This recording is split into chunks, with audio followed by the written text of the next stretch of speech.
Buenas noches con todos. Es un gusto poder volvernos a encontrar para todos aquellos que ya en anteriores cursos, en anteriores sesiones han escuchado mi clase.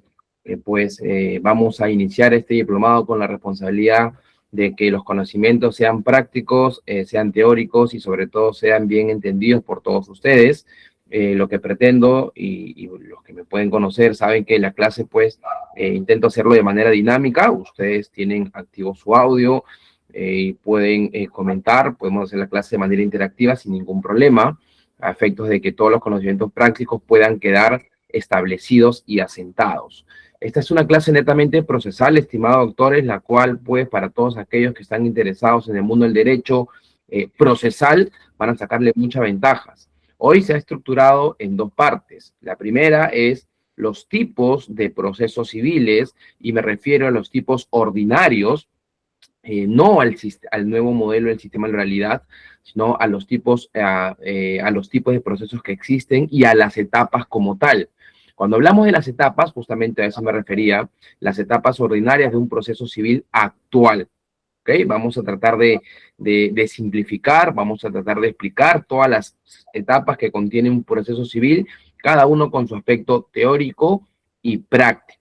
Por último, como ya verán ustedes, vamos a aterrizar en el proceso de conocimiento, en el proceso abreviado y en el proceso sumarísimo. ¿Cuál es su particularidad de cada uno de ellos de modo práctico y teórico? Entonces, he tomado a bien, comenzar esta clase con un cuadro la cual a ustedes los puede ayudar mucho. Esto es lo que se va a exponer el día de hoy, lo que vamos a comentar conjuntamente con todos ustedes. Vamos a hablar sobre las clases de procesos y vamos a hablar sobre las etapas, ¿no? Y ahí están los procesos en particulares como tal. Entonces, les comentaba que voy a comenzar esta sesión con un cuadro sumamente didáctico, con un cuadro la cual ustedes, entiendo, lo tienen a su disposición y luego pueden tomar nota de todo ello. Clases de procesos. Cuando nos hablan a nosotros sobre cuántos tipos de procesos existen en el proceso civil, yo o ustedes tienen que responder dos clases de procesos. En un proceso civil, ustedes van a encontrar dos tipos de procesos. ¿Y a qué me refiero con dos tipos de procesos? Por un lado tenemos al proceso contencioso y por otro lado tenemos al proceso no contencioso. Cuando yo hablo de un proceso contencioso es cuando hay un conflicto de interés o hay intereses opuestos entre A o B. A demanda a B para reclamarle algo y B contesta indicando que no le debe absolutamente nada. Ahí hay un conflicto de interés. A los contenciosos se les conoce como aquellos procesos la cual existe una litis. Cambio. El proceso no contencioso es aquel en la cual existe una incertidumbre jurídica.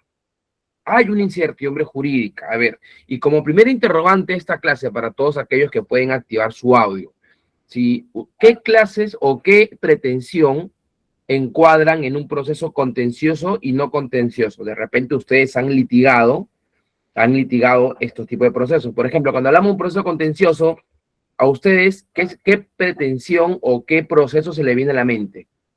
Proceso contencioso. A ver, ahí si es que activan su audio para que puedan participar. Prescripción adquisitiva de dominio.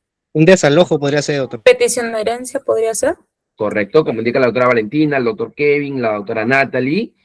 Contenciosa justamente puede ser una prescripción adquisitiva de dominio. Mencionaron también a un desalojo, correcto, porque en el desalojo el poseedor, el propietario del inmueble, o inclusive el poseedor no propietario del inmueble, ¿qué es lo que está reclamando? Que tal persona se retire de dicho inmueble porque no tiene un título que lo justifique o porque el que tenía ya feneció. Y la otra parte lo que va a querer es permanecer en el bien. Esto es un proceso contencioso. desalojo, nulidad de acto jurídico, prescripción adquisitiva de dominio, indemnización por daños y perjuicios. Se me ocurre ¿Peticiones de herencia podría ser, doctor? peticiones de herencia. Ajá, a ver, es una muy buena pregunta y la lanzo al aire. La petición de herencia, doctores, ¿será un contencioso o no contencioso? Muy buena pregunta, muy buena pretensión, a ver, para descifrar. ¿Qué creen ustedes? A ver, ¿qué opinan? Los escucho. A ver, ahí está que levanta la mano una doctora. Sí, adelante. Buenas noches, doctor. No contencioso sería. No contencioso. Ya, ¿por qué no contencioso, doctora Dorcas, verdad? Porque, sí, doctor, porque solo se está peticionando un derecho que ya existía. Ya, se peticiona un derecho que ya existe, claro, el reconocimiento como heredero, ¿correcto? Sí, doctor. Ya, ok. ¿Alguna otra opinión Doctor, similar a la doctora? podría ser contencioso porque se va a enfrentar a los otros que no lo han sacado de lo que le tocaba a él, ¿no? Ok, el doctor Santiago indica contencioso. A ver, la doctora Natalie, que está levantando la mano. Sí, justo estaba, bueno, concuerdo con el colega, es no contencioso, puesto que al solicitar la petición de herencia es porque en su primer momento ha sido excluido de la masa hereditaria. Ya, no contencioso, entonces, doctora.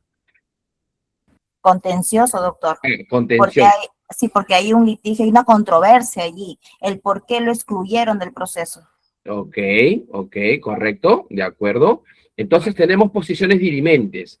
A ver, ¿qué les parece si yo creo esta pestañita, esta nueva gráfica? Y justamente yo les voy a mostrar la particularidad de cada uno de ellos. A ver, proceso contencioso, ¿no? Un proceso contencioso, hemos dicho, en la cual hay un litigio. Ustedes asocian el contencioso con un litigio. ¿Y quién va a litigar? ¿Ustedes pelean solos? No. Aquellos que son casados pelean solos, pelean con su esposo. Aquellos que son enamorados pelean solos, pelean con su enamorado. Entonces, como siempre se dice, ¿no? Para una pelea tienen que haber dos personas. Yo peleo con A y con B. ¿Y qué cosa le puedo reclamar a B? Bueno, se me ocurre, pues, que yo le pueda reclamar aquí el pago de mi dinero. ¿Esta qué pretensión es, doctores? El pago de mi dinero. Obligación de dar suma de dinero. Obligación de dar suma de dinero, correcto. ¿Qué litigio yo puedo encontrar con que desocupe mi inmueble? ¿Qué pretensión es? Oye, desocupa mi inmueble. ¿Por qué? ¿Qué estaría yo haciendo aquí? Desalojo. Desalojo. Desalojo. De repente, quiero vivir en tal inmueble porque tengo más de 10 años. ¿Qué pretensión sería aquí? Decisión adquisitiva de dominio. Prescripción.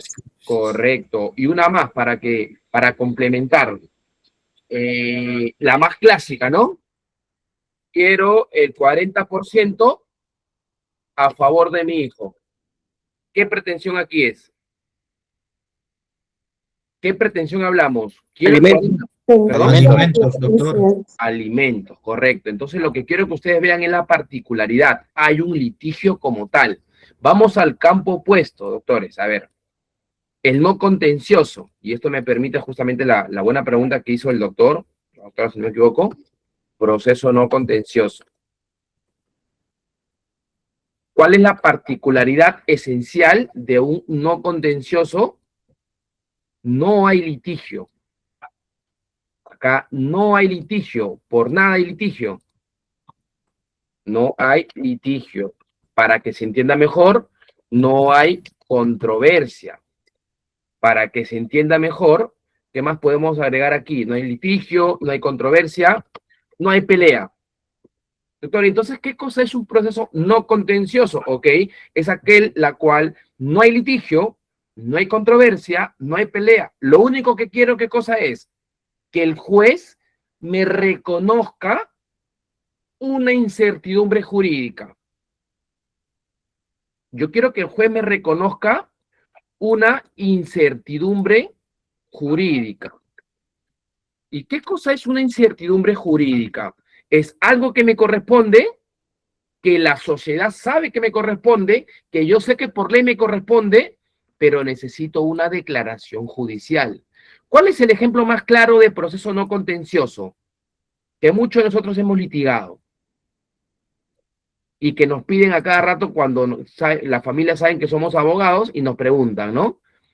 Un proceso no contencioso, a ver, que ustedes recuerden, se me ocurre Una rectificación de partida podría ser doctor. una rectificación.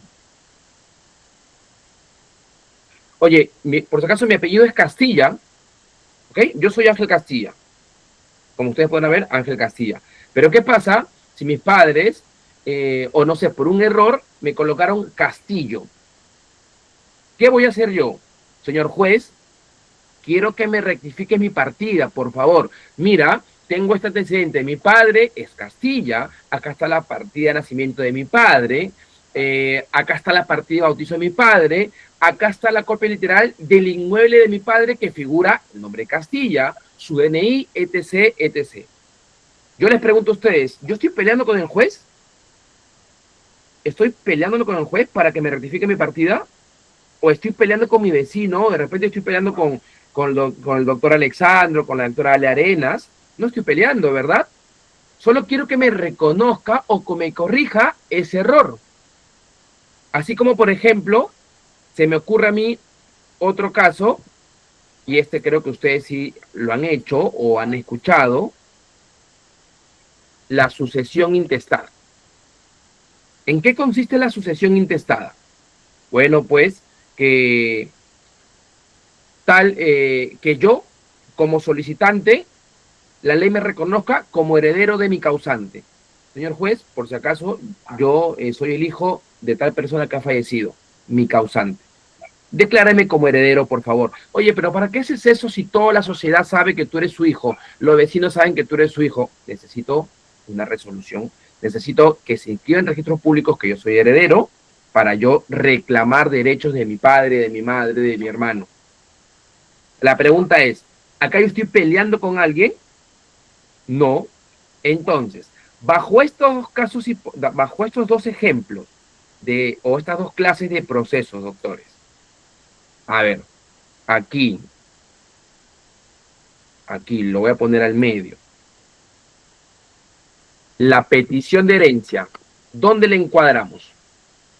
¿Dónde encuadramos la petición de herencia? ¿Con un contencioso o un no contencioso? ¿Qué creen ustedes? Contencioso, doctor. No contencioso. ¿Contencioso o no contencioso? A ver. Contencioso, doctor. A ver, doctora Valentina. Contencioso. Ok. No contencioso.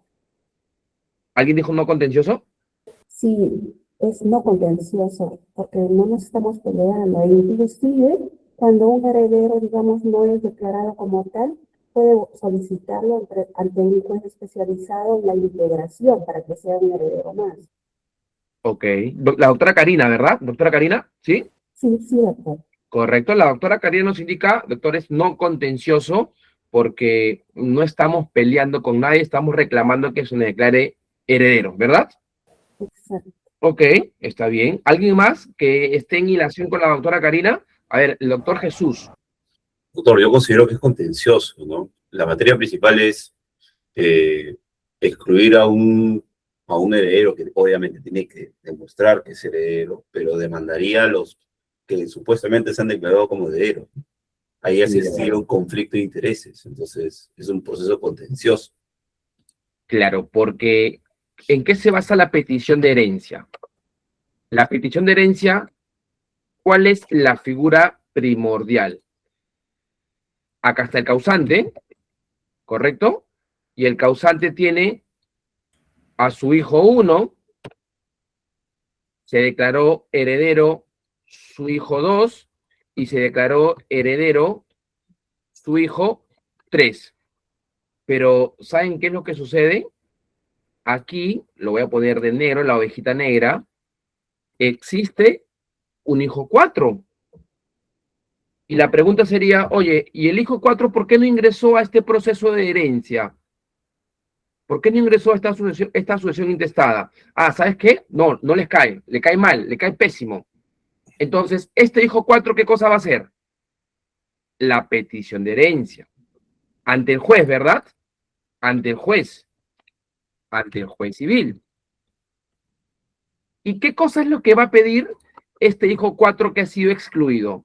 ¿Qué cosa se pide en la petición de herencia? Señor juez, inclúyeme en la sucesión intestada, ¿verdad? O concurran con los demás herederos, ¿no? Claro, a efectos de concurrir. A efectos de concurrir, ¿con quién va a concurrir? Ah, con el hijo 1, con el hijo 1, con el hijo 2, con el hijo 3. Entonces, ¿en contra de quién va a ir dirigida esta demanda? ¿Contra quiénes? En los 3 hijos, hijo 1, 2 y 3. Con los 3 hijos, ¿verdad? Contra el Ya. hijo 1, contra el hijo 2, contra el hijo 3. Y miren cómo yo estoy parafraseando contra quién va dirigido la demanda. ¿En contra de quién? El hijo 1, hijo 2, hijo 3. ¿Qué pasa si el hijo 1, hijo 2, hijo 3 dice, oye, un momentito, tú no eres el hijo de mi padre o de mi madre? ¿Qué cosa se evidencia ahí? ¿Un conflicto o no? Sí. Sí. Se Sí, evidencia un doctor. conflicto, ¿verdad?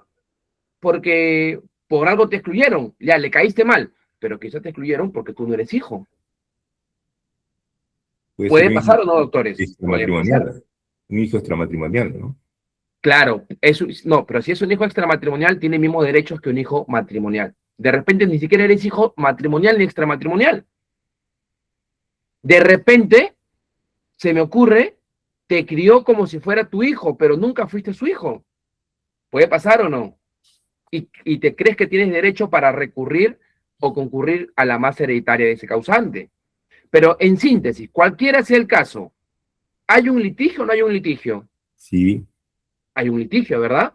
Entonces, por lo tanto, si hay un litigio, ¿qué cosa sería? Sería, Contencioso. esto sería un proceso contencioso, porque hay litis entre quién, entre el excluido Y los herederos. Y la los- masa hereditaria. claro, y los que se declararon herederos. Herederos, doctores, y esto ustedes van a ver siempre estos problemas. Familia, amigos, entre otros. ¿Hasta aquí vamos bien, doctores? ¿Se entiende? ¿Claro? Sí, sí, doctor. Correcto, Sí, doctor. correcto. Entonces, regreso a esta gráfica. Cuando les pregunten cuántas clases de procesos hay, recuerden, son 2, contenciosos y no contenciosos. Ahora, en este tipo de diplomado, doctores, de procesal civil, nos vamos a enfocar netamente en los contenciosos. En los contenciosos nos vamos a enfocar. Ya en otro momento, cuando hablemos de sucesiones, en otro curso, o de familia, o no sé, de repente hablaremos sobre el no contencioso. Hoy, y creo que a lo largo de todas las sesiones, dictadas por mi persona y por los demás especialistas, se van a enfocar en el proceso contencioso, donde hay litis. Y cuando hablan de procesos contenciosos, doctores, hay clases. Tenemos los declarativos. Y estos declarativos o de cognición versan sobre un proceso de conocimiento abreviado y sumarísimo. Y también hay procesos únicos de ejecución, que son procesos que versan. ¿Sobre qué versa un proceso único de ejecución? ¿Cuál es su naturaleza? ¿Cómo yo sé que voy a iniciar ante un proceso único de ejecución? Es porque yo voy a demandar sobre un medio de prueba que es un título ejecutivo. Doctor, ¿y cuáles son los títulos ejecutivos? Revisemos el artículo 688 del Código Procesal Civil, el acta de conciliación, la sentencia firme, un laudo arbitral, la transacción extrajudicial. ¿Ok? Entonces, aquí, me voy a detener aquí y les voy a hacer un primer cuadrito para que ustedes puedan tener en claro cuál es la diferencia netamente de un proceso de cognición. A ver, proceso de cognición y proceso único de ejecución. ¿Cuáles son los procesos de cognición? ¿Por qué proceso cognitivo? ¿Qué es un proceso cognitivo? Es aquel que busca demostrar que yo tengo la razón. Y yo les pregunto, doctores, para todos aquellos que somos estudiantes o abogados, una pregunta muy lógica. ¿Cómo nosotros creemos tener la razón sobre algo, sobre una pretensión? ¿En base a qué? Pruebas. Pruebas. Buscamos tener la razón que nuestra pretensión nos declaren fundadas en base a la prueba. Y hay un artículo que habla de la prueba, doctores. Cuando ustedes estén en juicio, ustedes tienen que hablar mucho de este artículo. ¿Alguien sabe qué dice este artículo 196 del Código Procesal Civil? Para eso necesitamos que nuestro código en mano, por si acaso, doctores. Que nuestro código procesal en mano. ¿Alguien sabe o tiene noción qué dice el artículo 196 del Código Procesal Civil? La carga de la prueba le corresponde a quien afirma los hechos. Correcto. La carga de la prueba, doctor. La carga de la prueba. Si yo afirmo, o niego, o contradigo, lo demuestro. Eso es un proceso de cognición, doctores. Oye, tú me debes 100.000 soles. Pruébalo, pues. Yo vivo ahí más de 10 años de manera pacífica, pública, continua. Pruébalo. Yo soy el propietario, por eso te quiero desalojar. Pruébalo. Yo no te debo absolutamente nada. Pruébalo.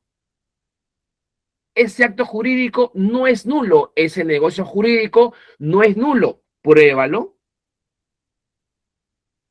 Eso es un proceso de cognición. Cuando le pregunten a ustedes qué es un proceso de cognición, es aquel la cual yo como abogado tengo que ejercer una defensa íntegra, porque tengo que respetar el artículo 196. Si yo afirmo algo, tengo que demostrarlo. Si yo contradigo algo, tengo que demostrarlo. ¿Y cuáles son los procesos de cognición que conocemos? De conocimiento, abreviado, sumarísimo. Sumarísimo. Y sumarísimo, correcto, doctora. Y sumarísimo. Luego entraremos a tallar la particularidad de cada uno. Lo que quiero que ustedes se enfoquen es en esta diferencia. Ahora, yo les pregunto, ¿y un proceso único de ejecución? ¿Cuál es la diferencia con una cognición? Porque en el de ejecución es simplemente ejecutar lo que ya está. Y mientras que uno de cognición se tiene que verificar las pruebas, es más de litis, ¿no? Claro, en el único de ejecución tengo que ejecutar nada más, ¿correcto? Es válido. En el único de ejecución, lo único que yo tengo que es ejecutar, es correcta esa palabra, doctora, pero ¿qué cosa voy a ejecutar? ¿Qué cosa ejecutaría acá? Ejecutar un mandato. Un derecho ya reconocido. Un título. Ejecutivo, y este ejecutivo tiene una característica. Ya me reconoce Un derecho.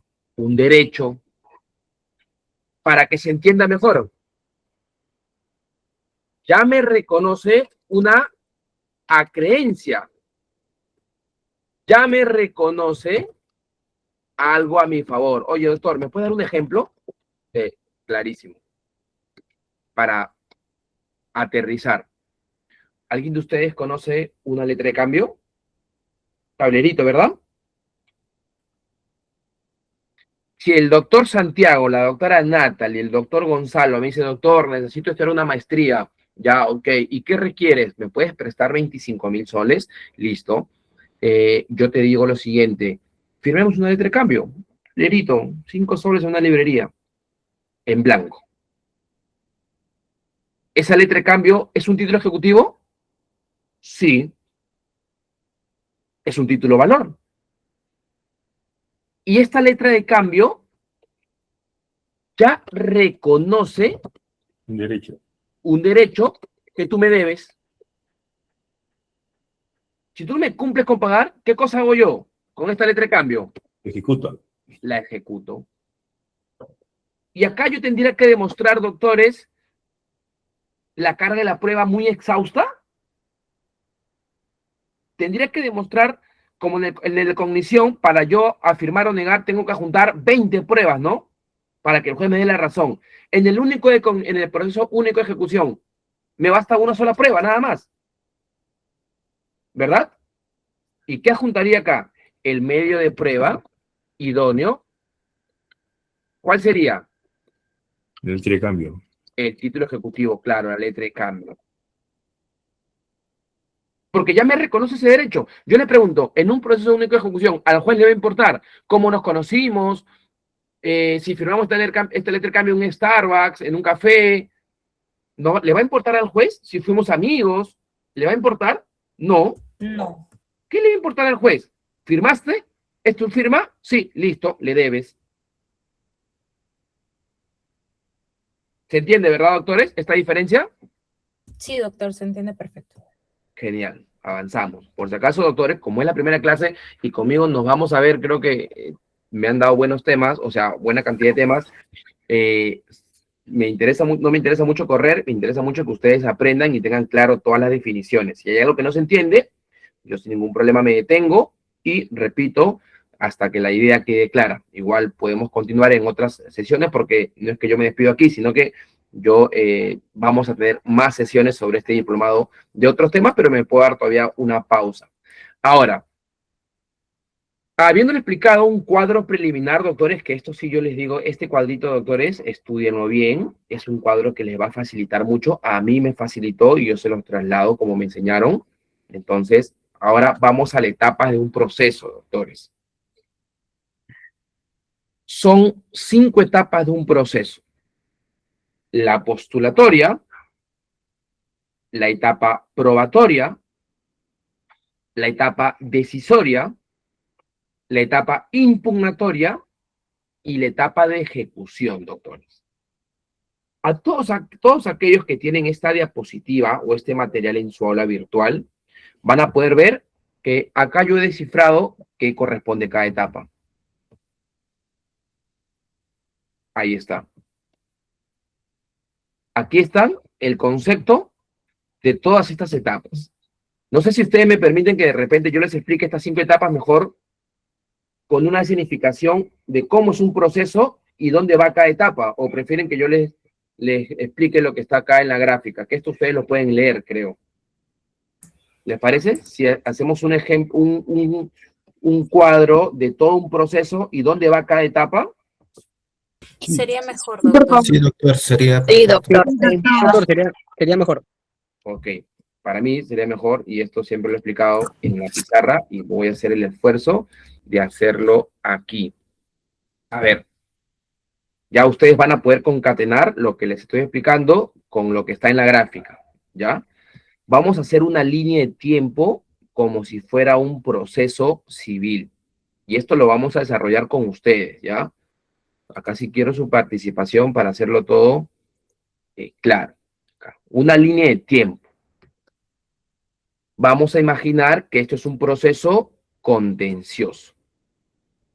Y si hay un proceso contencioso, ¿quiénes participan acá? A Demandante y B. demandado. Y B. Correcto. A y B. A y B. Y vamos a, claro, como indica el autor, si lo sumergimos al proceso, ¿qué calidad va a tener? Demandante y Y demandado. demandado. Correcto. Demandante y demandado. Demandante y demandado. Correcto. Entonces, todo proceso, doctores, y esto grábenselo bien, todo proceso civil, voy a hablar de proceso civil, no de laboral, no de contencioso, no de penal, voy a hablar de proceso civil. Todo proceso civil inicia de parte. ¿Qué significa que un proceso civil inicia de parte?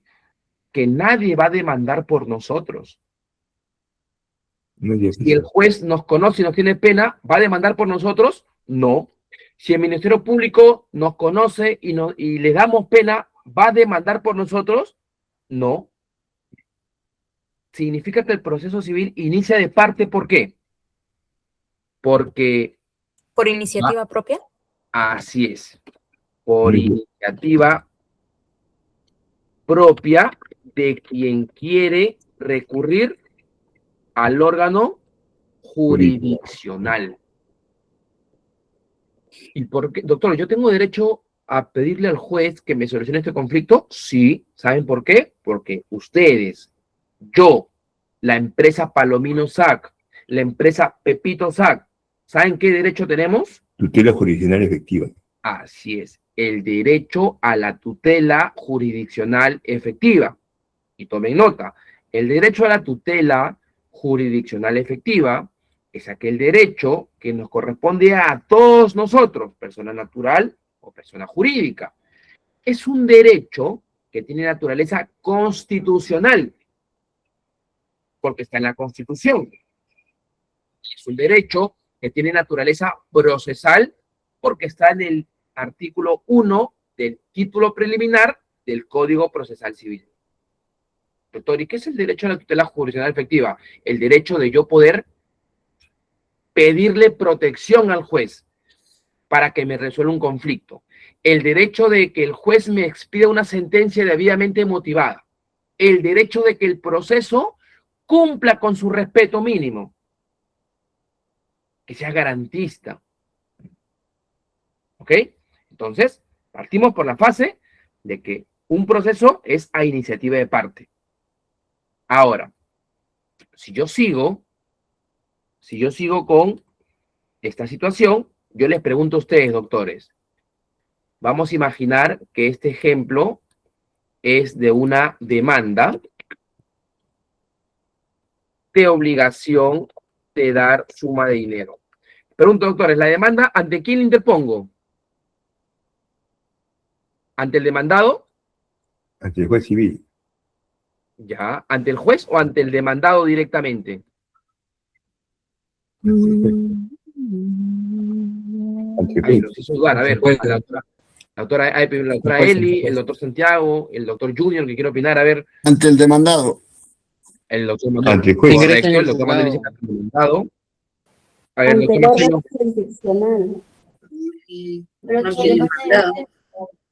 Ante el juez competente.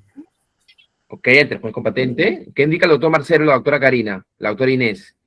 También ante el juez competente y él lo deriva al demandado. Al juez natural.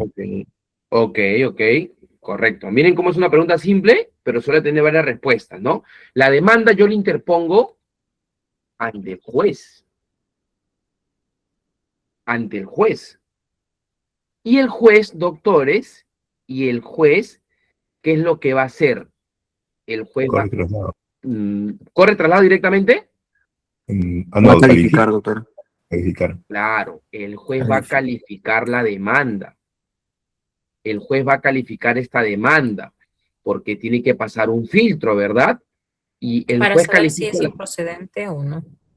Claro, el juez califica la demanda para ver si es que la demanda la admite y la declara inadmisible o la declara improcedente. Doctor, ¿en qué casos el juez admite la demanda? Cuando cumples con el artículo 424 del Código Procesal Civil y el artículo 425 del Código Procesal Civil. Eso anótenlo, chicos. Cuando el juez te admite una demanda, cuando cumples con el artículo 424 y 425 del Código Procesal Civil. Argumentas correctamente, señalas la fundamentación jurídica, fáctica, el medio de prueba, el juez que demandas es correcto, firma el demandante, firma el apoderado, aporta pruebas, adjunta los anexos de ley, la demanda la admite. ¿Y cuándo el juez declara inadmisible la demanda, doctores? Por el artículo 128. 128 del Código Procesal Civil. A ver. Sí, doctor, por el Código Procesal Civil. Y 426 del ¿Qué Código dice el Procesal Civil. 128? A ver, el artículo 128 del Código Procesal Civil dice, el juez declara la inadmisibilidad de un acto procesal cuando carece de un requisito de forma o este se cumple defectuosamente. Declara su procedencia. Correcto. Ahí está la explicación de la inadmisibilidad. Cuando me preguntan qué cosa es la inadmisibilidad, es cuando hay algún defecto o una omisión de un aspecto de forma, como indica el 128, como indica la doctora. Correcto, doctora, muy buen aporte. Ya, doctor, esto es lo que indica, el 128 es lo que indica la inadmisibilidad. ¿Y en qué casos? Ahí sí me remito al 426. Cuando no adjunto un arancel judicial, inadmisible la demanda. Y el juez me va a dar 3 días, 4 días para subsanar, ¿verdad? Estamos concatenando todos los artículos. Y la improcedencia, ¿qué cosa es la improcedencia? Como indicó la doctora, según el 128 del Código Procesal Civil, la improcedencia es cuando hay un defecto o una omisión de un aspecto de fondo. Doctor, ¿y dónde están estos aspectos de fondo? ¿En qué artículo? 427. Correcto, 427 del Código Procesal Civil. Y un ejemplo de improcedencia muy claro. ¿Cuál es la demanda? Obligación de dar suma de dinero, ¿verdad? ¿Qué pasa si yo demando esta obligación de dar suma de dinero ante el juez penal? ¿Cómo la califica el juez penal? Procedente por incompetencia. Improcedente por incompetencia. Es un tema de fondo. Un momentito. Sí, he leído y tienes toda la razón. Redactas excelente, señor abogado. Pero yo no soy competente. Es un tema de fondo que yo no puedo ver. Improcedente y lo redistribuye al juez correspondiente. Se admite la demanda cuando cumplo con todos los requisitos que establece el 424 y 425. Fundamento correctamente, señalo la norma, los medios de prueba, lo firmo, la competencia es correcta. Me declaran inadmisible por algún defecto de forma. Presento mi demanda y no pago mi tasa por arancel judicial por ofrecimiento de pruebas. Excepto mi demanda, yo soy apoderado de la empresa y no adjunto mi vigencia de poder. Pero después me va a decir, tu demanda está mal presentada, pero te voy a dar otra oportunidad. 3 días para que me subsanes. Eso es inadmisible. Y el más atroz es la improcedencia. Acá el juez no te da chance de subsanar. ¿Correcto? Vamos a imaginar que el juez admita a trámite la demanda, doctores. Si admite a trámite la demanda, ¿qué acto sigue? Si el juez admite a trámite la demanda. Sería notificar a las partes, a la contraparte. El emplazamiento. Correcto, acá sería el emplazamiento. El emplazamiento. Y para mí, una de las partes procesales más importantes del proceso, doctores.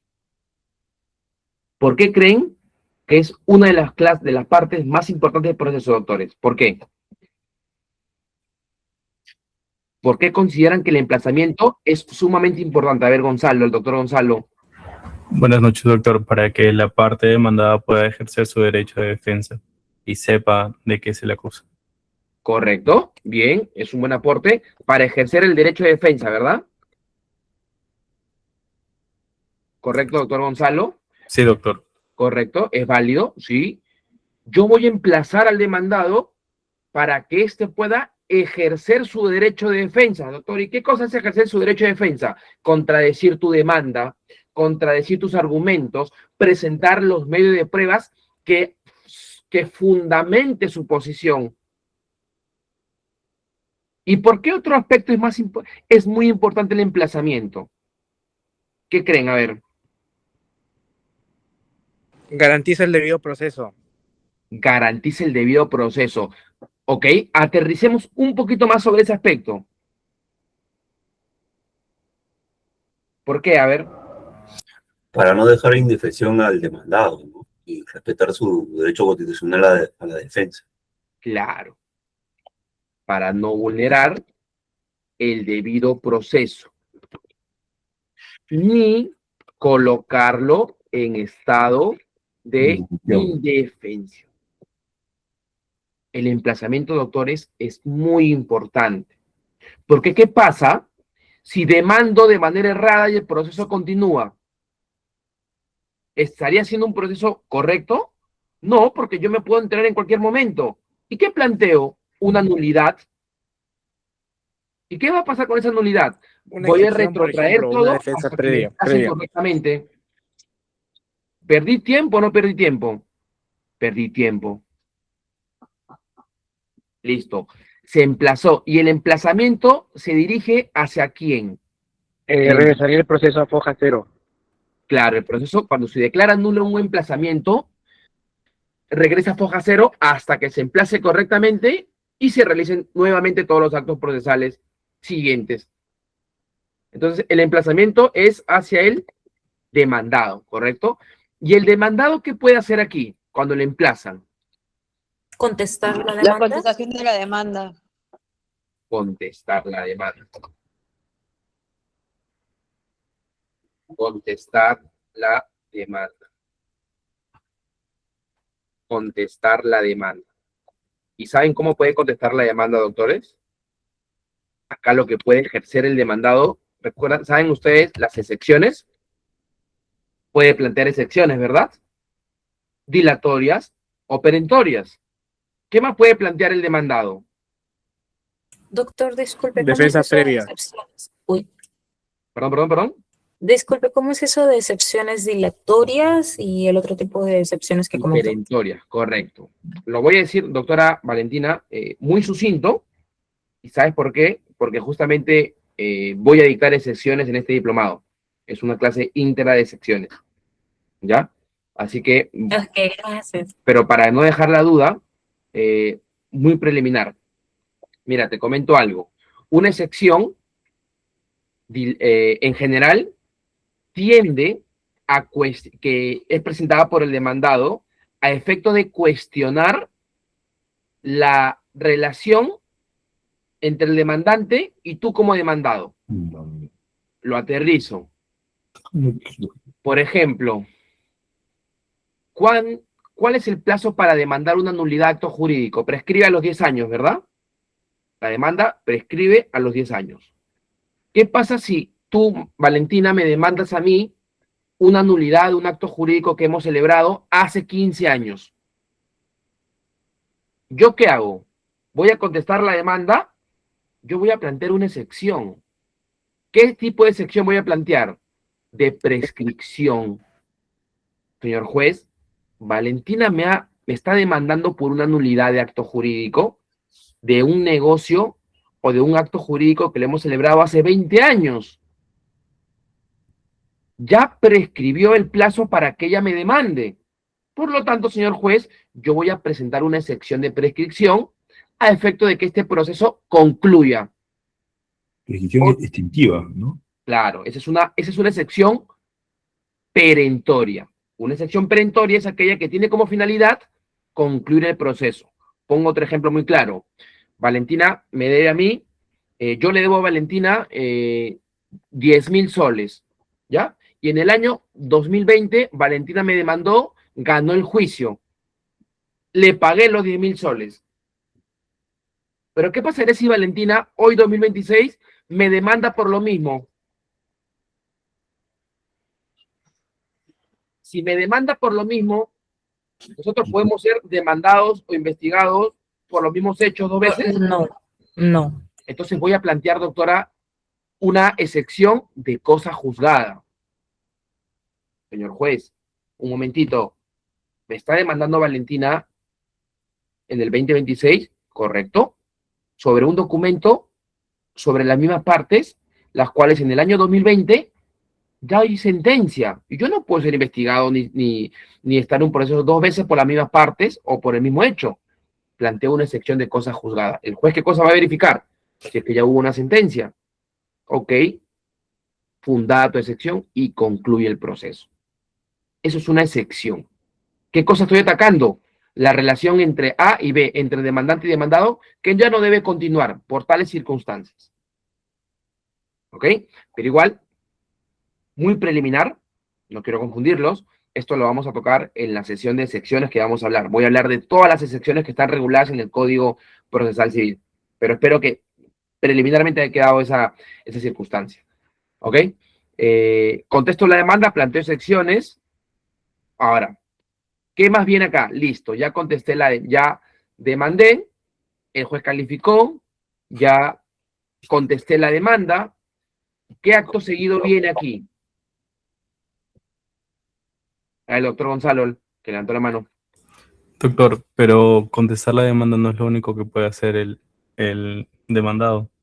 Claro, lo que pasa es que también tenemos clases de Ah, defensa ya. de fondo, Vale, doctor. Disculpe. pero las menciono. Ok, no, es válido, es válido. Aparte de las excepciones, podemos plantear cuestiones probatorias. Defensas previas. Defensa, claro, que son las tachas u oposiciones. También podemos plantear defensas previas. No lo mencioné, doctores, porque me van a decir qué significa cada una de ellas. Pero yo les prometo que cuando hablemos sobre las excepciones, voy a hablar sobre estos aspectos de cómo se debe contestar la demanda. Y si no nos sacase el tiempo, pediré, pues, no sé, una clase ampliatoria y les explico si es que no hay ningún problema. No hay ningún problema. Entonces, pero cuando uno va a contestar la demanda, puede refutar todos los hechos, puede presentar excepciones, cuestiones probatorias, tachas o oposiciones, o una defensa previa. ¿Qué cosas son las tachas u oposiciones, doctores?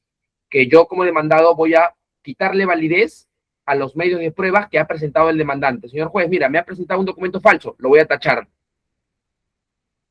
Señor juez, está que pone como testigo a su hermana, ok, está dentro de la prohibición de ser testigo, voy a tacharlo. Señor juez, si quiere realizar una pericia, voy a oponerme a esa pericia por tales fundamentos. Las cuestiones probatorias, que son las tachas y las oposiciones, tienen como finalidad quitarle validez a los medios de pruebas que las partes presentan con su demanda o con su contestación. ¿Correcto? Igual lo dejo ahí, vamos a comentarlo más adelante. Listo, contestó la demanda. ¿Qué acto seguido viene? Después de contestar la demanda, ¿qué acto seguido viene aquí? ¿Qué creen ¿El saneamiento procesal? El saneamiento procesal.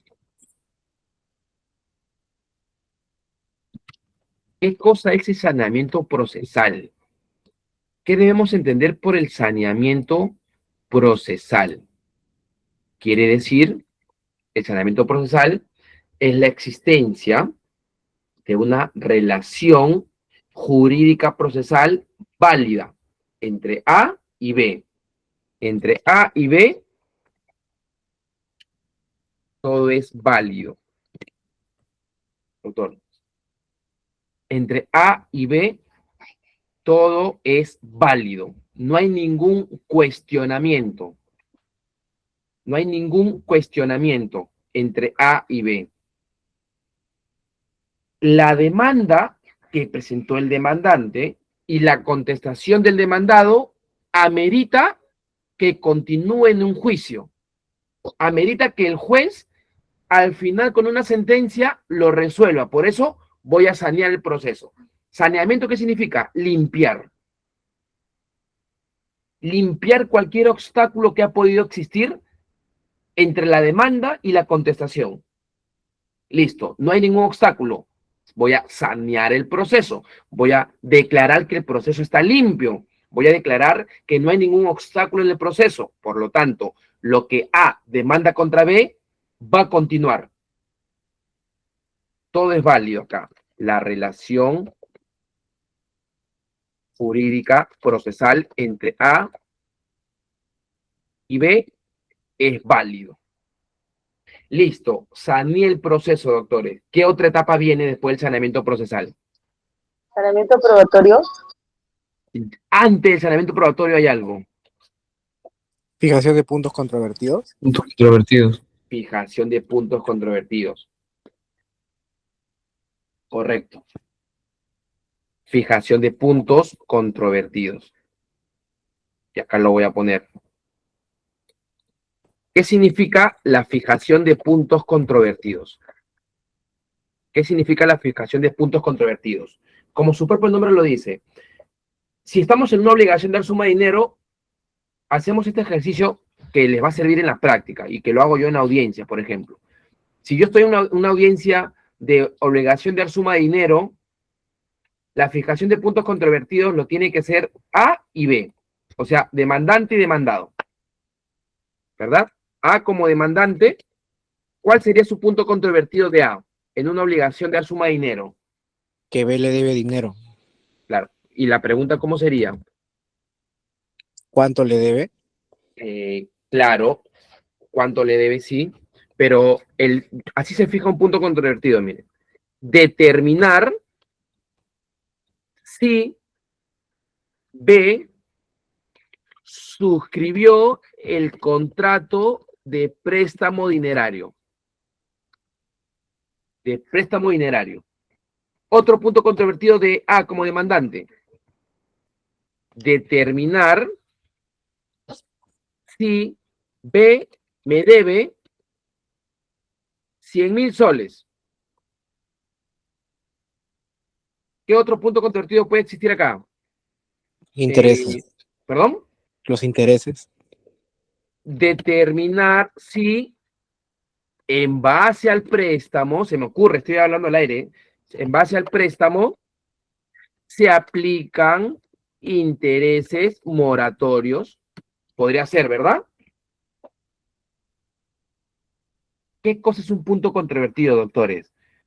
Es la solicitud que yo le digo al juez que resuelva en base a este punto litigioso. Ok, mi pretensión es obligación de dar suma de dinero. Señor juez, correcto. Ahora, en base a esta pretensión, intenta resolver estos puntos principales. En base a estos puntos que tú resuelvas, señor juez, tu sentencia va a salir fundada o infundada. ¿Sí? ¿Me dejo entender, doctores? ¿Sí? ¿Estamos claros? ¿Se me entiende? O repito, o hay alguna duda, a ver, para escucharlos, por favor, ¿se entiende? Confírmeme a ver si es que me lograron captar la idea. ¿Cómo está?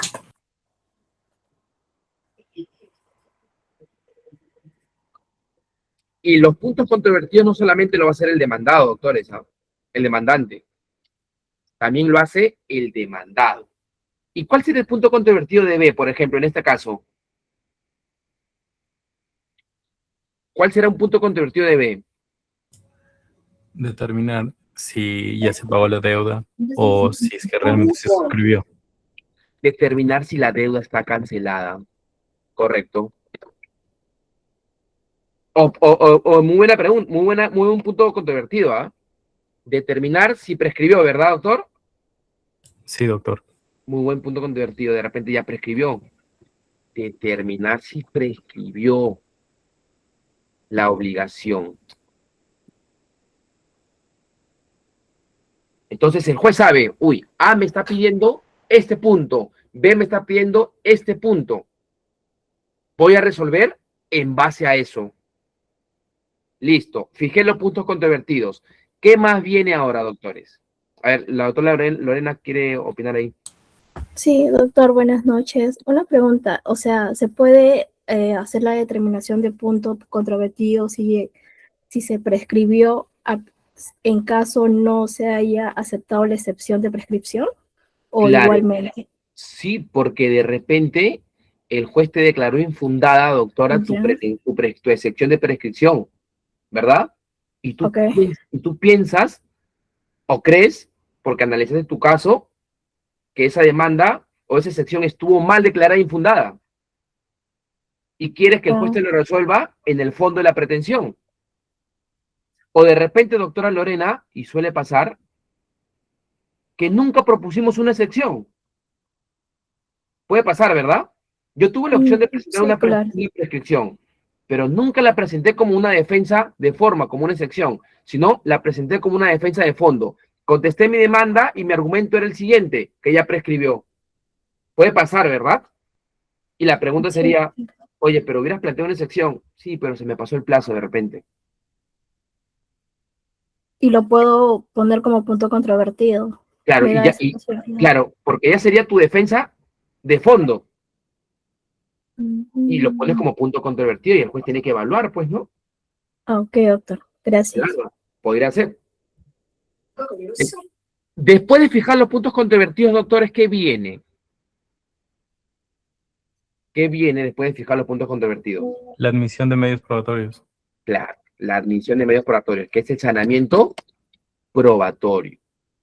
Que ese sanamiento probatorio, como indica el doctor, es la admisión o el rechazo de los medios probatorios. La admisión o el rechazo de los medios probatorios. Les explico, doctores. El demandante presentó 15 pruebas. El demandado presentó 20 pruebas. Yo les pregunto, ¿el juez va a admitir todas las pruebas? ¿Qué creen ustedes? ¿El juez admite todas? No, doctor, solamente las que son importantes o relevantes para dicho caso, ¿no? Solamente las que son idóneas, pertinentes, Conducentes. lícitas, conducentes.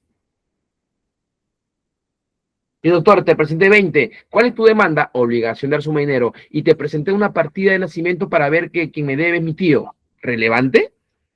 No. Rechazado ese medio de prueba por impertinente. Porque no tiene nada que ver con el hecho. ¿Cuál es tu pretensión? Obligación de dar suma de dinero. Listo. Adjunté la asociación intestada para que usted sepa que mi padre falleció y yo me sentía mal emocionalmente. ¿La admite? No. Rechazado. ¿Ok? Después que el juez realice el sanamiento probatorio, ¿qué viene acá?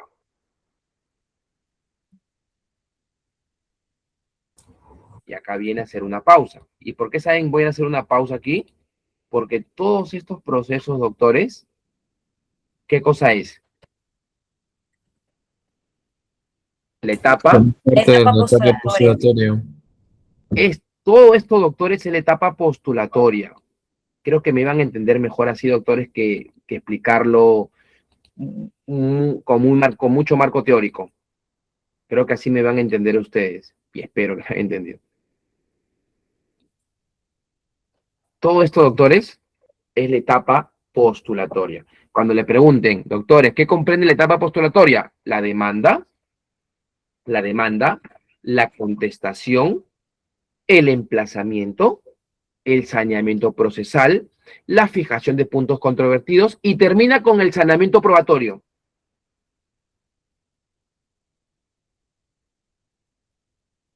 ¿Correcto? Genial.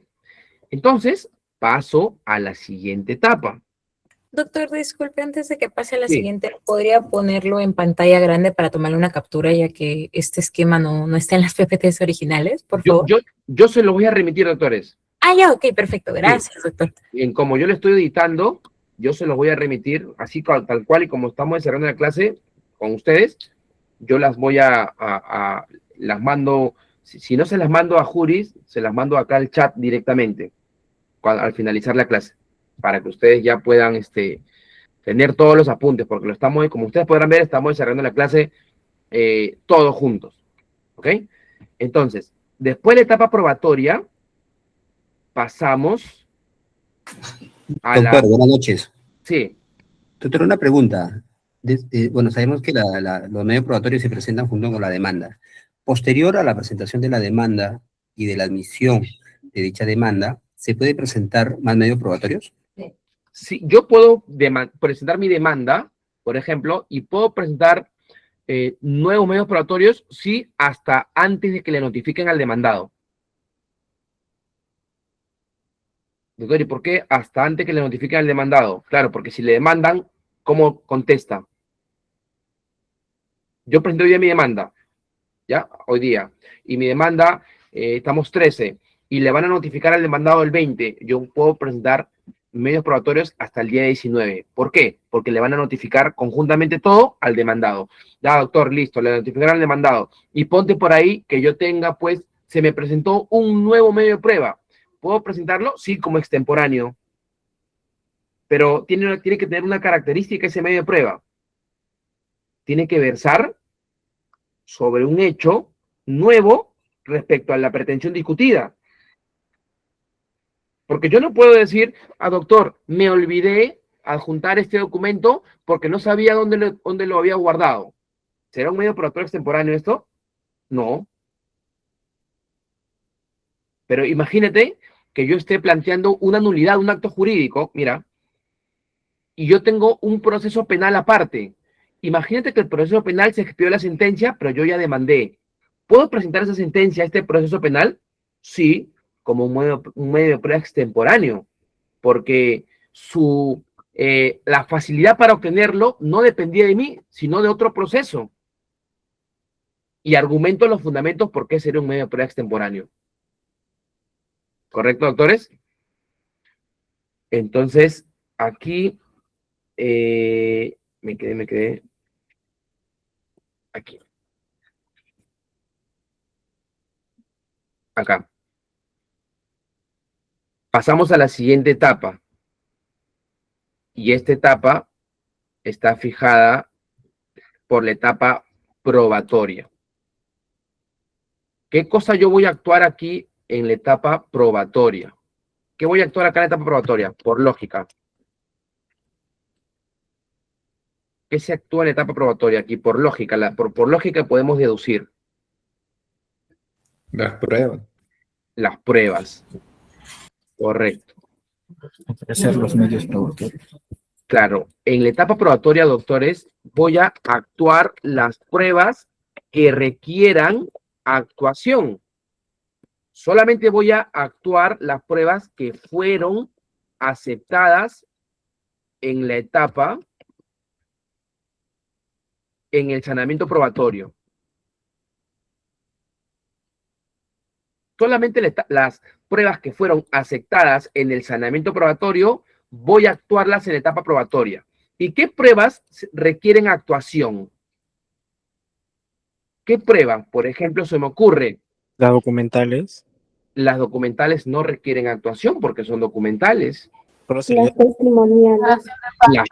Claro, las pericias, la declaración testimonial, la declaración de parte. Inspección. La inspección judicial, correcto, y las exhibicionales. Cuando en el sanamiento probatorio se hayan admitido estas pruebas, ok, entonces voy a instaurar una audiencia de pruebas. Esto es importante. Estas pruebas, doctores, se van a instaurar, se va a señalar fecha y hora para una audiencia de pruebas. Y a lo que dijo el doctor, pero si no tengo ninguna pericia, ninguna declaración de testigo, de parte, inspección judicial, exhibicional, y solamente tengo puros documentos, ¿voy a instaurar una audiencia de prueba para documentos? No. Ya no. Se puede dar el juzgamiento anticipado. Claro, porque el mismo juez no necesita instalar una audiencia de pruebas para documentos literales, porque él mismo lo puede valorar en su despacho. En cambio, una declaración de testigo, sí, una audiencia de pruebas, porque tengo que citar al testigo, tiene que hablar. Una pericia, tengo que instalar una audiencia de pruebas, porque tiene que explicar el perito cuál es su argumento, entre otros. Esta es una etapa probatoria. Que después de la etapa probatoria, ¿a qué etapa pasamos? Ya se actuaron todas las pruebas. La etapa decisoria. ¿Cómo se refleja la etapa decisoria? ¿Con qué? Con la sentencia. Y la sentencia puede ser en dos extremos. ¿Cómo el juez puede resolver una sentencia? Fundada e infundada. Correcto. Fundada o infundada. También puede que diga fundada en parte, ¿verdad? Fundada en parte. En alimentos, por ejemplo, o en obligación del sumo dinero, ya que estamos acá, el demandante te dice, oye, tú me debes $100,000, ¿correcto? En la contestación, el demandado logra acreditar que no es 100,000, sino es $20,000. El juez dice, la demanda fundada en parte. B, págale a $20,000. Esa es fundada, te da la razón, pero en parte. En alimentos, señor juez, quiero el 50% en base a la remuneración del obligado. El juez te da ¿cuánto? 30-20. Esa es fundada en parte. Y como toda sentencia, Después de la sentencia, ¿qué sigue? La parte afectada, ¿qué cosa puede hacer? Apelar. Apelar. La etapa impugnatoria. ¿Y cuál es el recurso impugnatorio por excelencia? La apelación. El recurso de apelación. El recurso de apelación. Y acá yo les pregunto, y a ver, y quiero que me contesten en orden, y que levanten la mano para yo darle uso de la palabra, por favor. 2 preguntas les voy a hacer.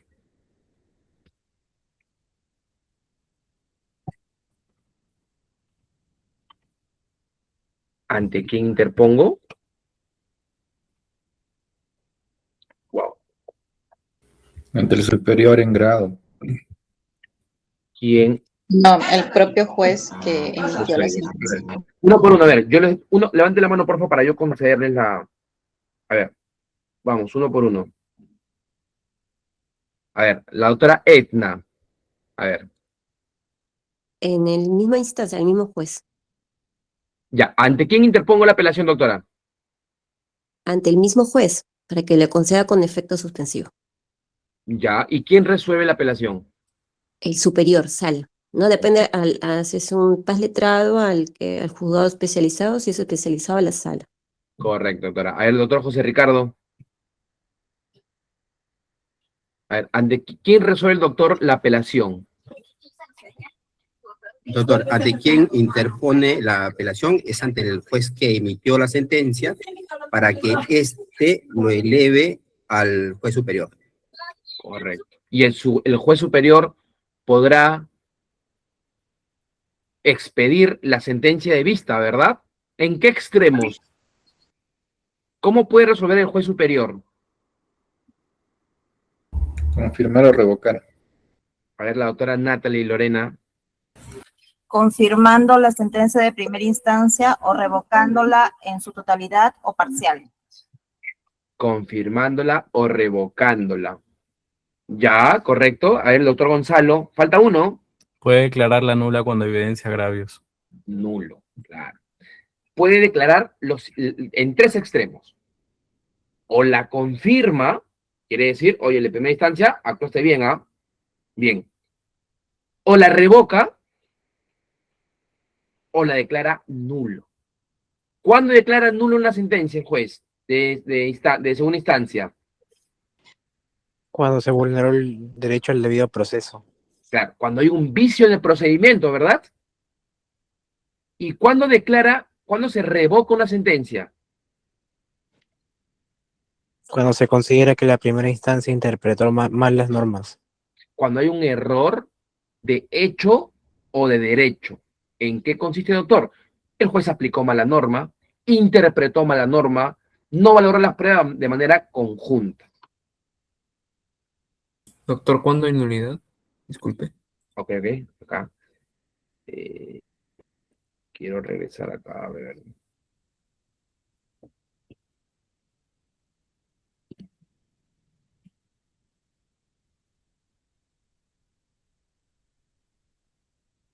A ver.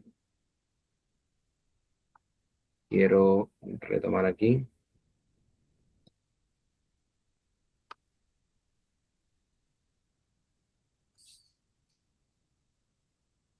Un momentito, no puedo.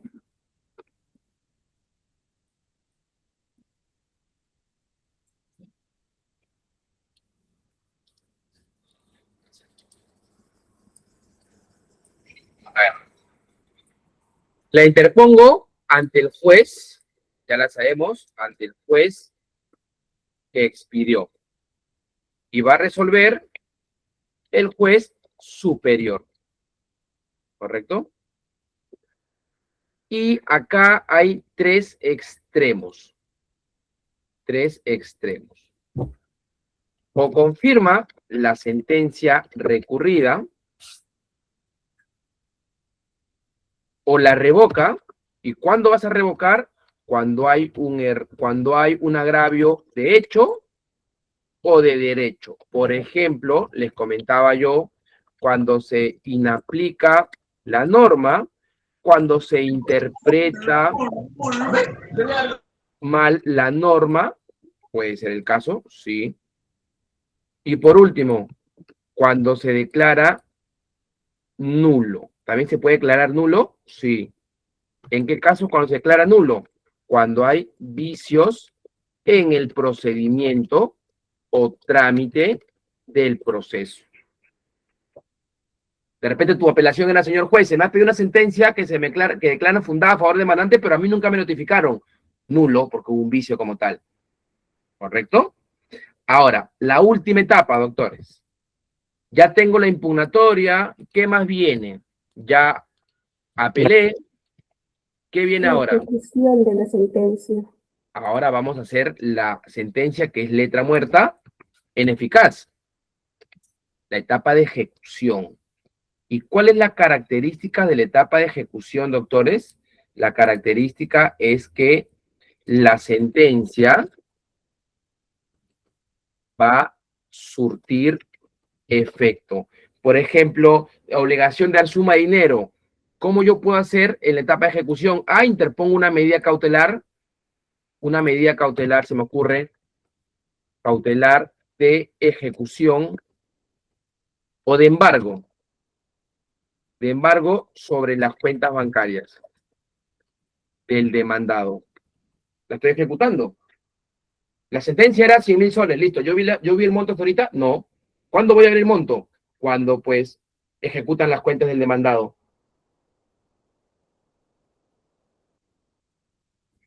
¿Qué tal les pareció, doctores, esta explicación de las etapas del proceso? ¿Se entendió? ¿Lograron entenderla? Sí, doctor.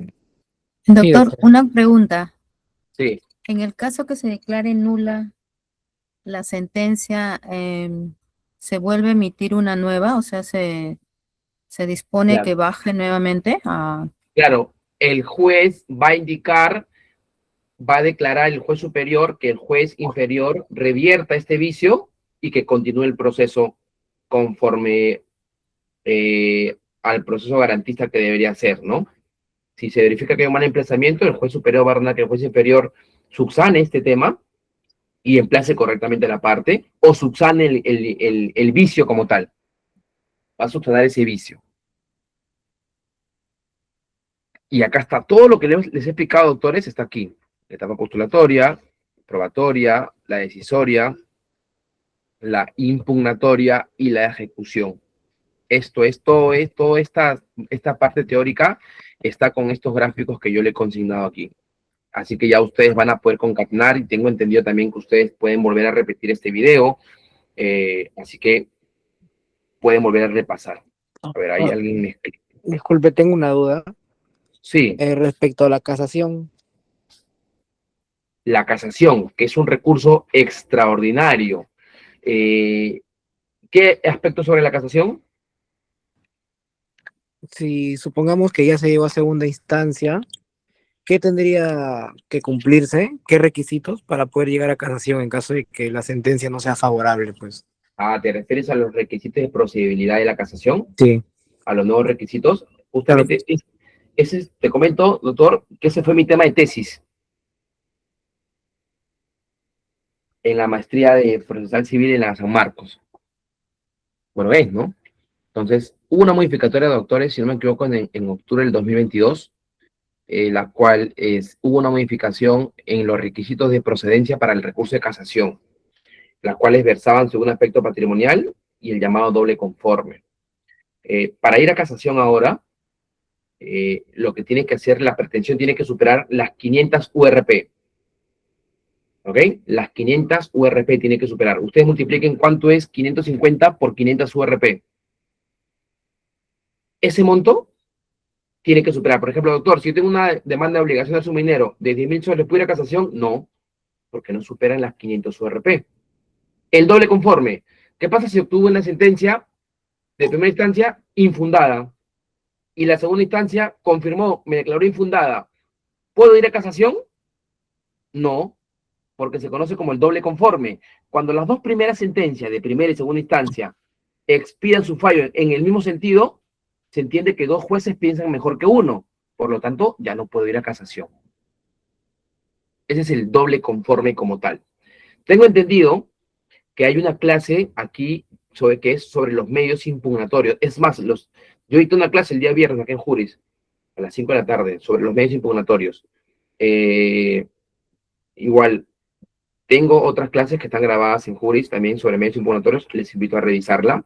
Ahí está explicado lo que es la casación.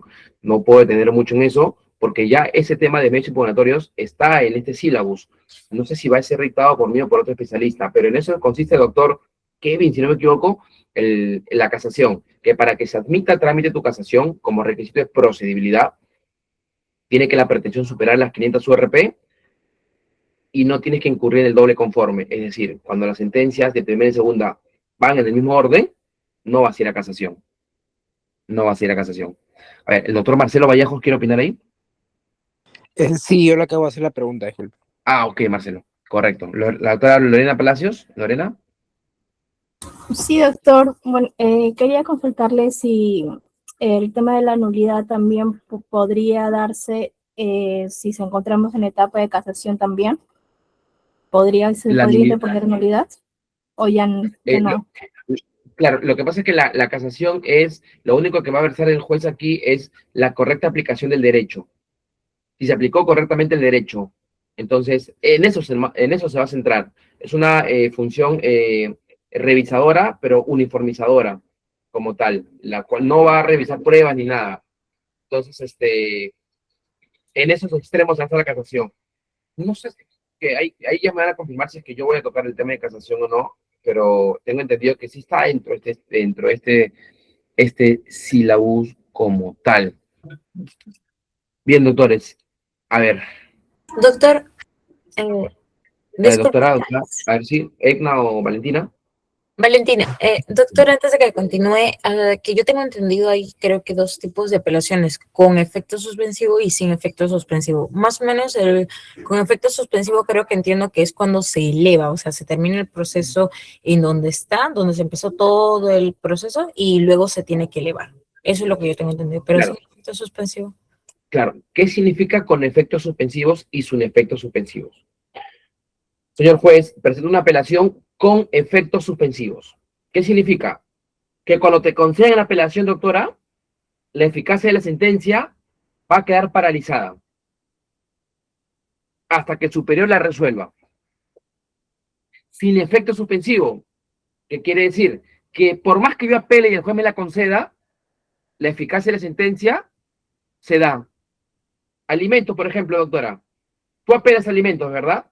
La pregunta es, ¿el padre o el obligado, por más que apele, deja de pagar la pensión? No. No, ¿verdad? ¿Eso qué No. significa? Que No. le está concediendo una apelación Sin efectos sin suspensivos, efectos suspensivos. con la calidad diferida. Claro, sin efectos suspensivos. Sin efectos ¿Y cómo es suspensivos. eso con la cosa, cómo es lo que dijo el colega, disculpe? Con la calidad de diferida y sin Ahí calidad está. de diferida. Exacto. ¿Qué es eso también de igual manera? Ok. Porque a mí me ha tocado ver algunos casos así. ¿Qué significa? Que a veces la apelación, a ver, yo te pongo una apelación ahorita en trámite y quiere decir que esta apelación no se va a resolver hasta que yo apele la sentencia. Si yo apelo la sentencia, recién el juez va a resolver mi apelación de sentencia y va a resolver mi apelación que yo hice dentro del proceso, con calidad diferida. Tu apelación que interpones ahora no se va a resolver hasta que se resuelva conjuntamente con la apelación de sentencia.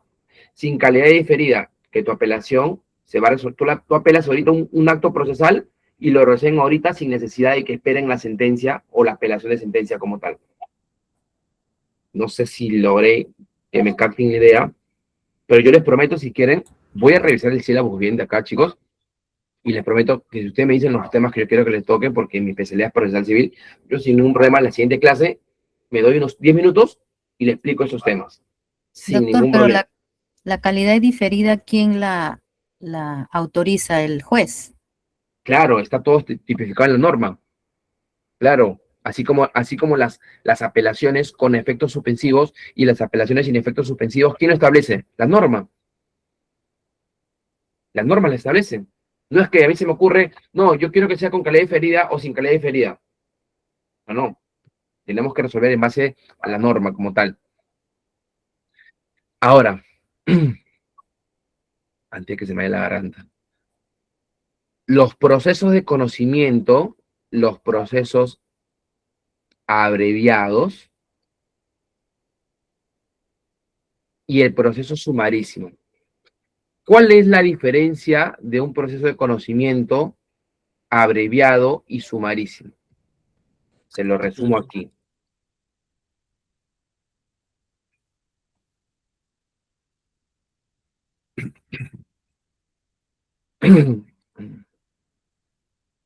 ¿Qué decimos?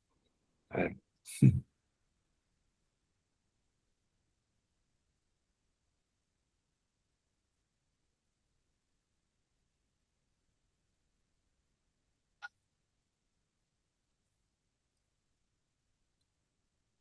Proceso de conocimiento, proceso abreviado, proceso sumarísimo. ¿Correcto?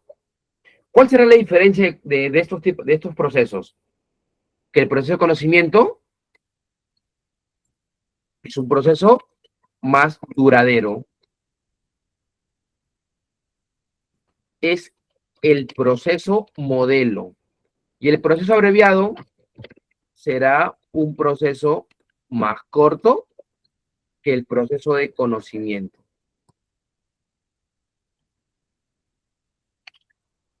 Y el sumarísimo, el más corto de todos. ¿Por qué el proceso sumarísimo es el más corto de todos? Porque el sumarísimo concentra todos los actos procesales. ¿En qué audiencia? Audiencia única. En la audiencia única. En audiencia única. Única, doctor. En cambio, en un proceso de conocimiento, ¿yo qué puedo ejercer? Todos los medios de defensa. ¿Cómo cuáles, doctores? A ver, por ejemplo, puedo contestar la demanda. ¿Qué más puedo hacer? Presentar excepciones. Sí, defensas previas. Defensas previas. ¿Qué más? Medios probatorios. Cuestiones probatorias.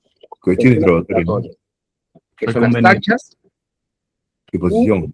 Oposiciones. La pregunta, doctores, sería, y en el abreviado, ¿puedo presentar lo mismo? Acá falta algo. ¿Quién me dice esto, doctores? Reconvenir, doctor. Ajá. ¿Quién fue?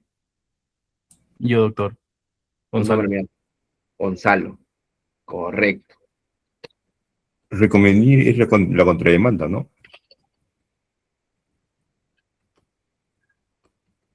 Se puede reconvenir o contrademandar en todas las pretensiones. ¿Alguien sabe qué es contrademandar? Mira, les explico. Y también lo vamos a hablar cuando hablemos de secciones. Ojo. Es una pincelada nada más.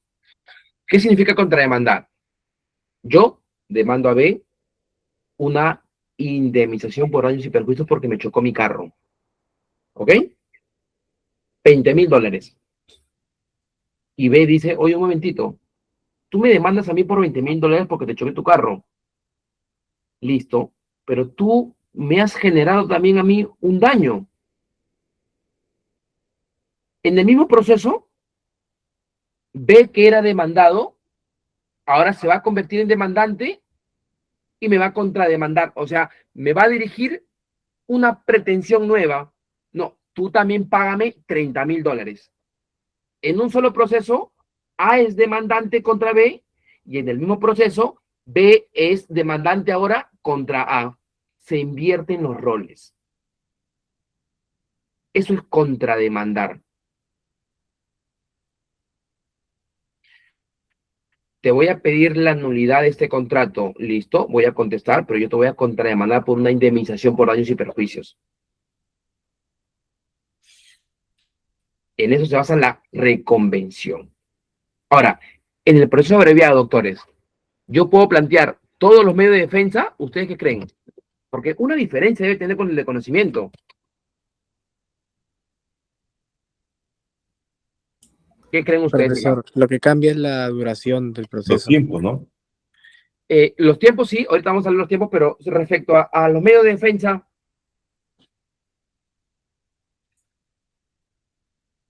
¿Qué opinan? Disculpe si me equivoco, pero me parece que se admite todos los del proceso de conocimiento.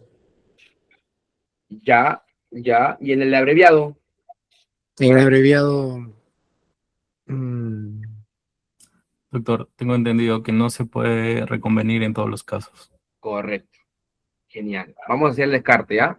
Contestar la demanda, ok, al igual que el otro. Excepciones, ok, al igual que el otro.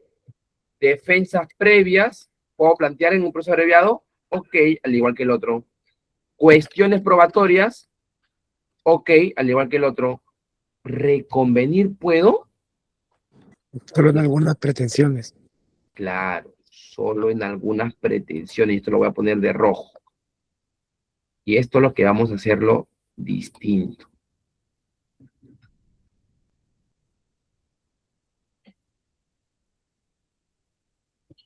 La reconvención en un proceso abreviado solo en los casos que la ley establece. Y esto está en el artículo 490 del Código Procesal Civil. Código de mano 490. Es improcedente la reconvención en los incisos 1, 2, 3, 5 y 6 del artículo 486. Es decir, en un proceso abreviado no se puede reconvenir cuando demandas retracto, no se puede reconvenir cuando demandas título supletorio, prescripción adquisitiva, no se puede reconvenir cuando demandas responsabilidad civil a los jueces, no se puede reconvenir cuando demandas tercería, no se puede reconvenir cuando demandas impugnación de acto o resolución administrativa. En los demás casos, sí puedes reconvenir. ¿Y en qué se diferencia el proceso sumarísimo, doctores? No admite excepciones ni defensas previas. Ajá, ¿seguro? Contestar demanda, ok. Excepciones, ¿se puede o no se puede? Sí se puede. Sí, doctor. Ok, claro, sí se puede. Defensas previas, También. ok. Cuestiones probatorias, reconvención se No podrá. admite. No No admite. admite reconvención. No hay. ¿Se ven la diferencia? Mira, como el conocimiento es un proceso modelo, más largo, más duradero, puedo reconvenir en todo, contrademandar en todas las pretensiones. Como el abreviado es un poquito más corto que el conocimiento, solo puedo reconvenir en alguno. En el sumarísimo, no hay reconvención. ¿Por qué no hay reconvención en el sumarísimo? Porque justamente como es un proceso célere, su finalidad es que no dure mucho. Ahora, para contestar la demanda, doctores, plazo de conocimiento. 30 días. Abreviado.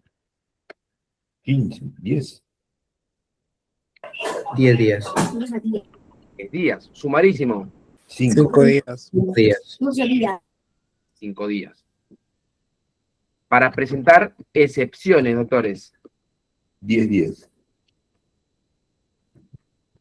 Excepciones en el abreviado. 3. 5. Y para en el sumarísimo. 3, doctor. 3. ¿Ah? 3. 3, ¿seguro? No. ¿Seguro? Ahí una doctora dijo correcto la respuesta y se cayó ahí.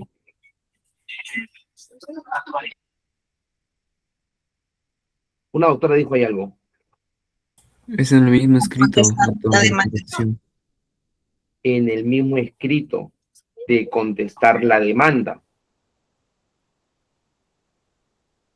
Así es, en el mismo escrito para contestar la demanda. Acá dice, las excepciones, artículo 552, doctores, el Código Procesal Civil. Las excepciones y defensas previas se interpondrán al contestar la demanda. Al contestar la demanda. Acá, excepciones y defensas previas, por si acaso, ¿no? Acá también, excepciones y defensas previas. Excepciones y defensas previas. Para presentar tachas u oposiciones. Plazo para presentar tachas u oposiciones en un proceso de conocimiento. 5 ¿Cuál es días, el doctor. plazo? Y esto está en el artículo 478 del Código Procesal Civil. ¿Cuál es el plazo para presentar tachas u oposiciones? 5 días. Y en el abreviado será menos, 3 días. Y en el sumarísimo, Al contestar, doctor. al contestar la demanda, igual. Al contestar la demanda. ¿Qué más? ¿Qué más podemos encontrar de diferencias? A ver. Algo que ustedes van a poder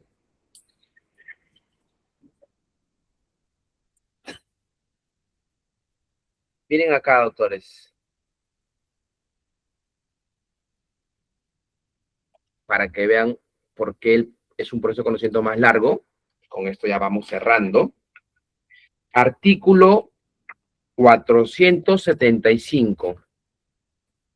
Quiero calculadora que me ayuden acá, chicos. ¿Qué dice? Inciso 2. ¿Qué dice?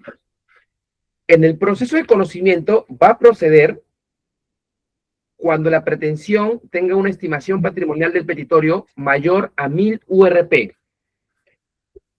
Cuando la pretensión económica sea más de 1000 URP. ¿Qué significa URP? Unidad Unidad de de... referencia procesal. ¿Y cuánto está la unidad de referencia procesal? El 10% de una UIT. 550, ¿correcto? ¿Cuánto es 1000 URP por 1000 URP? ¿Cuánto es 1000 URP, mejor dicho? O sea, 1000 por 550 soles. ¿Cuánto es? A ver, ahí, ayúdeme. ¿Cuánto es? 550.000, si no me equivoco. Así, a ver. Es cuestión de añadirle 3 ceros a 550. 550.000 soles, ¿ok? Soles.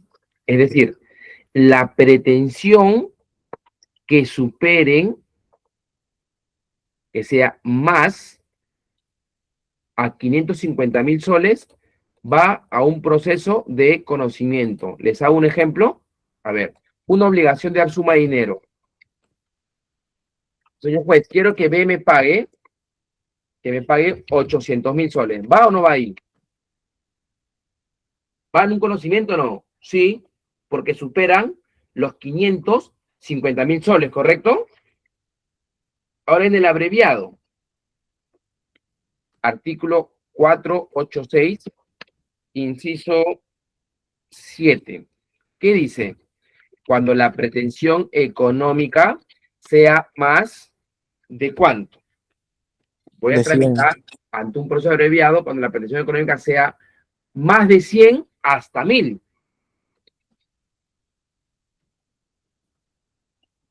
¿Cuánto es entonces, doctores? ¿Cuánto es 100 URP? ¿Y cuánto es 1000 URP? 100 URP, 55.000 soles.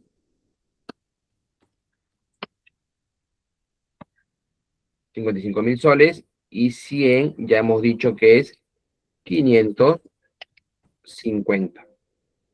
¿Verdad? En este intervalo, ¿qué pasa si yo voy a demandar una obligación de dar suma de dinero, doctores? Se me ocurre, 80.000 soles. ¿Encuadra o no encuadra? Sí. ¿Está en este intervalo o no? Está, pues. Está. Y sumarísimo, Menos de cuando 100 URP. no supere las 100 URP. Es decir, no superen los 55.000 soles. 57.000 soles. Oye, te voy a mandar una demanda de obligación de suma de dinero por 20.000 soles, pues. Poquito. Va ahí. ¿Qué tal? ¿Se entiende o no, doctores? Sí, sí.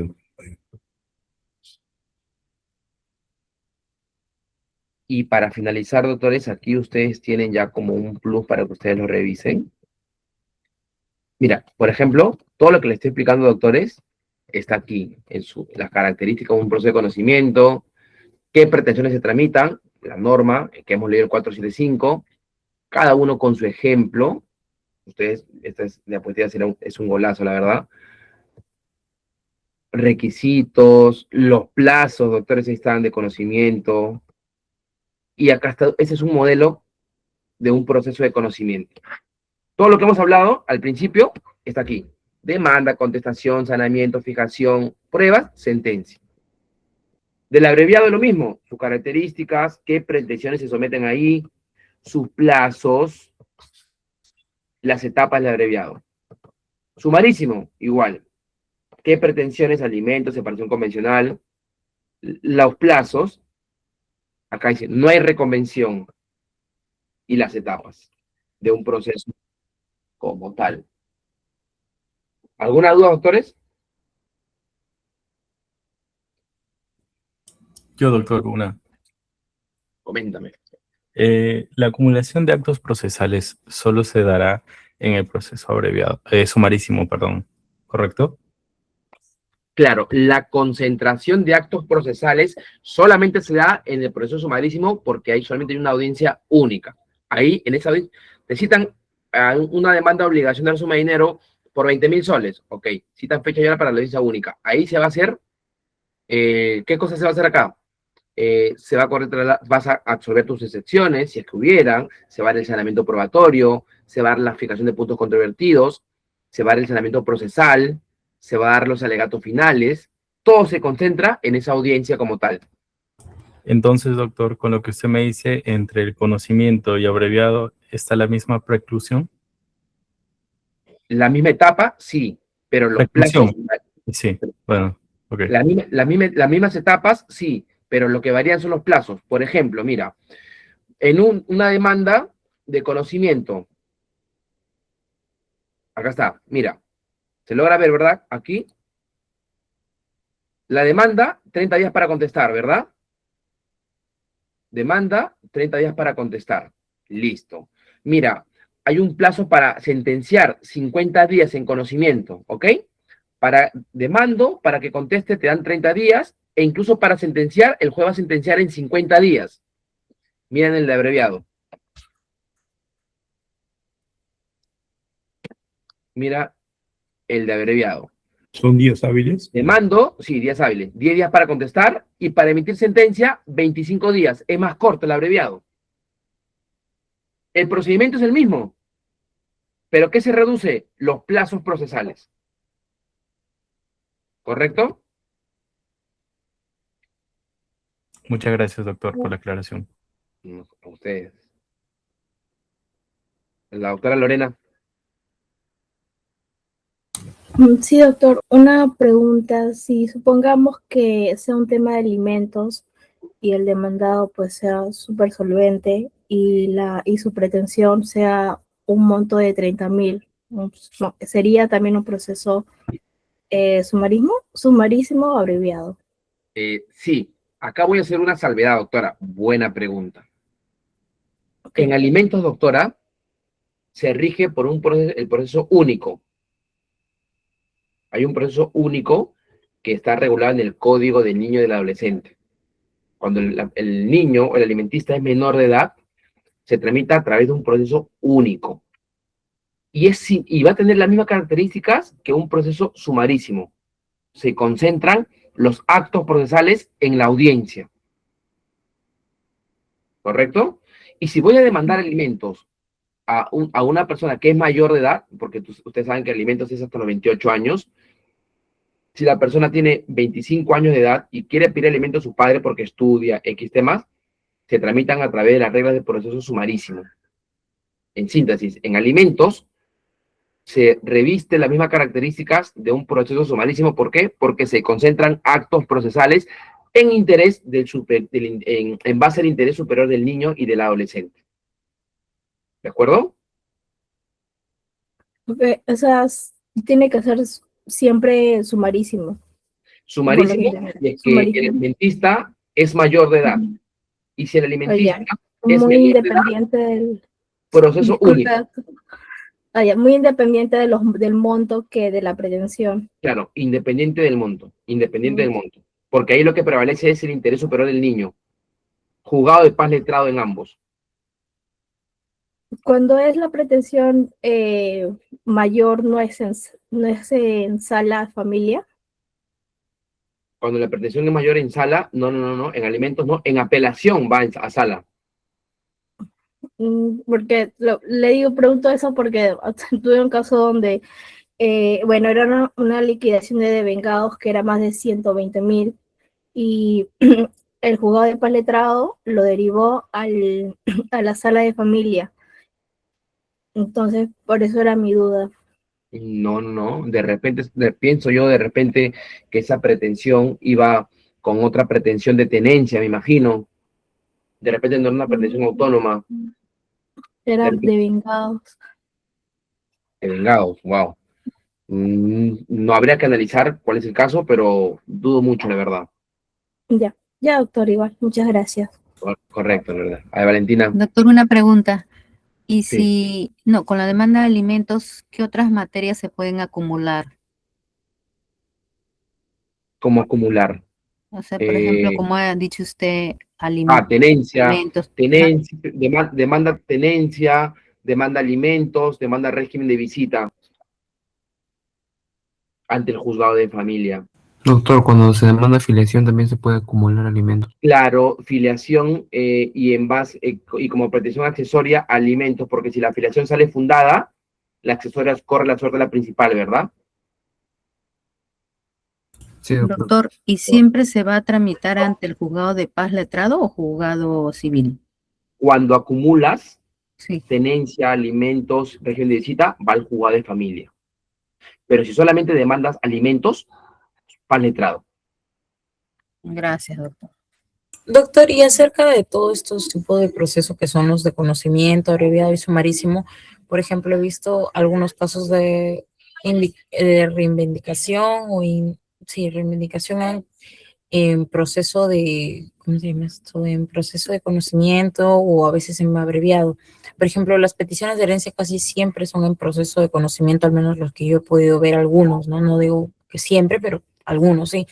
Entonces, ¿cómo nosotros podemos identificar que está el proceso? ¿O cómo podemos nosotros poner cómo podemos interponer la demanda y decir, señor juez, que este proceso se lleve por un tipo de proceso, este caso se lleve por un tipo de proceso, no sé, abreviado, o de conocimiento o sumarísimo? Lo que pasa es, claro, muy buena pregunta, es que lo que pasa es que en el conocimiento y abreviado, si tú lees el 475 y lees el 486, ¿qué te dice? Los que el demandante considere que la cuestión debatida solo fuera de derecho, ¿verdad? Entonces, es un campo abierto, ¿verdad? Y en el abreviado te dice lo mismo, los que no tienen vía procedimental propia, son inapreciables en dinero, o hay dudas sobre su monto, o por la naturaleza de la pretensión, el juez considera atendible su empleo. ¿A mí qué me conviene, doctora? Si yo tengo una carta abierta para una pretensión, demandarlo ante conocimiento o abreviado, yo me voy al del abreviado. ¿Por qué? Porque es más corto. Entonces, tú preséntalo ante el proceso abreviado, como tal. Te conviene, porque sus plazos son más cortos y tu proceso se va a desarrollar más rápido. Ok, doctor. A no ser que el juez considere que es un proceso sumamente complejo y te lo redistribuya por un proceso de conocimiento. Raro, ¿no? Raro. Pero en pro litigante, abreviado, mándalo. Ok, perfecto. Gracias, doctor. Correcto, doctores. Bien, doctores. Como podrán ver, hace una primera clase intensa. El tema lo ameritaba. Es un tema muy amplio, doctores. Yo entiendo que va a quedar dudas. También entiendo que tienen toda la libertad de ustedes de poder indicarme en la siguiente sesión que les toque conmigo. Doctor, repasemos este tema, 10 minutitos. Con mucho gusto lo hago. Como se podrán ver, y no intento correr, intento que ustedes les queden aptos los conocimientos. Entiendo que ustedes son abogados, son estudiantes y tienen nociones, y para los que no también me pongo en su posición. Entonces he tratado de ser muy explicativo, doctores. He tratado de ser muy dinámico. Veo más de 100 personas conectadas y la verdad eso me da mucho gusto porque 103 personas conectadas y creo que la atención hemos llamado, todos han estado interactivos, gracias a todos por sus, ahí está que ponen unos iconos. Todo claro, ¿verdad, doctores? Para cerrar y para despedirme. Sí, doctor, todo está perfectamente claro.